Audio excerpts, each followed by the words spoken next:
And now, News 4's Weather Extra with Chief Meteorologist David Paul.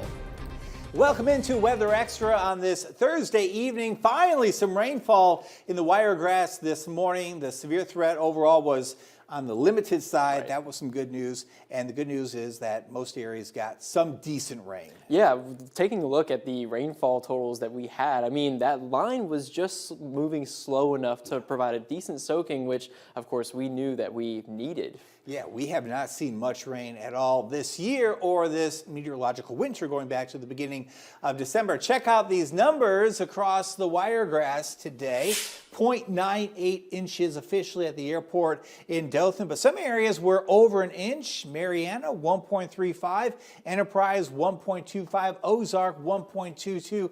How about Donaldsonville? Donaldsonville, 1.81 inches. And so we kind of saw that in parts of Georgia. That line just became more spread out, allowed for that soaking rain to really spread through. And then, of course, once it hit Houston County, it almost broke apart a little bit, but still pretty decent rain there. Yeah, some areas had a little bit less than a half inch, less than a quarter inch in pockets. So it wasn't a complete dumping of rain across the area. Some weak spots mixed in, but at least many areas did get some pretty good moisture. And that is helping, but there's still a big deficit. If you look at these numbers, since the beginning of January, now we've had 3.73 inches officially in Dothan, but still down over 3 inches for the year. You go back to the beginning of December, we've had 6.09 inches, but we are down a lot. We are down a lot. So really you're taking the events that we've seen since January 1st, that little bit of snow that provided some water and those few rain events, you have to double that to get to where we are normally. Yeah, isn't that crazy? Yeah. About half of what we normally see. All right, yeah. Rain totals across the South.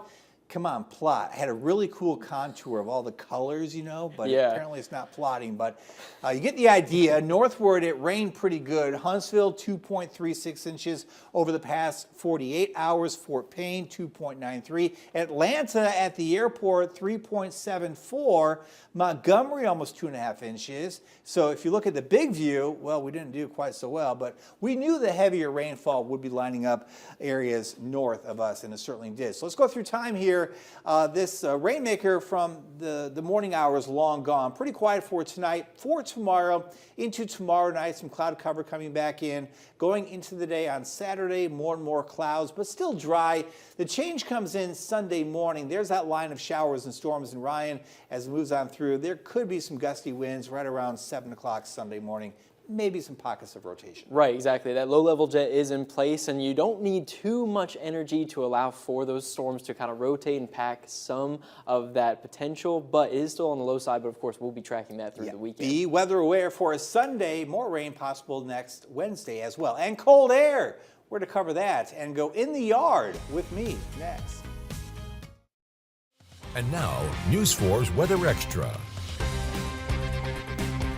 Welcome back to Weather Extra. If you are new to the show, you will find out that Ryan and I like to have some fun at times during the show. I mean, he was under a desk last night. I was under a desk showing the best places you could be when severe weather and maybe even a tornado is heading your way. So we've been having some good fun with these segments, allowing us to branch out creatively. And we have a new segment tonight. Yep. We're debuting In the Yard with me. Here it is.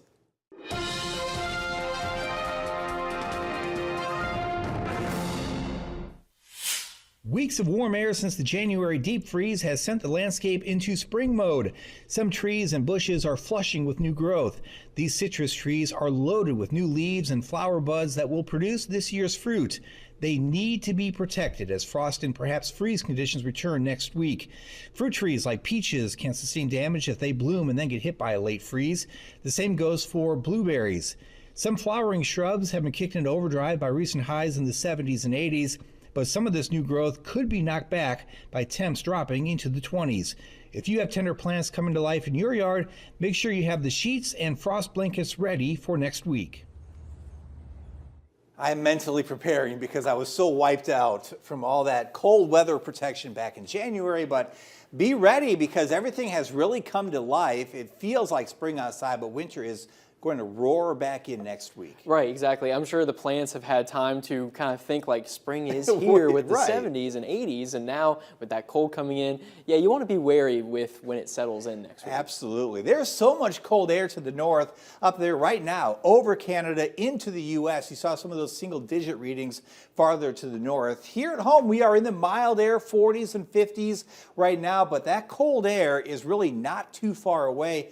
I mean, it's only 36 in Birmingham right now, 30 in Memphis, and 7 up there in Chicago. Where you see all those reddish, kind of purplish colors, that's where snow is on the ground, and that is insulating that cold air, keeping it cold as it drops southward. And you know, that's the key. We've been talking about that for a while, and just watch it kind of come southward here as we go through time. It will be something to see for sure. Not so much early on Sunday, but behind that passing cold front, a little bit colder for Monday morning. Exactly, and we've kind of been watching this boundary. This is what has been holding back that really cold air for the past couple of weeks, but it has been edging its way in, and it is going to arrive next week. And take a look at the central part of the country. I mean, negative digits at that point. Yeah, that's right. Even Kansas City at 1 below. Dodge City, 11 below, 2 in Amarillo, 2 in Oklahoma City, because snow is going to be in the forecast and on the ground up there by midday Wednesday. That will allow that cold air to penetrate the deep south by the end of next week. 31 in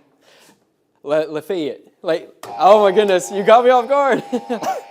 Lafayette. 29 in Dothan. Now, these numbers are subject to change.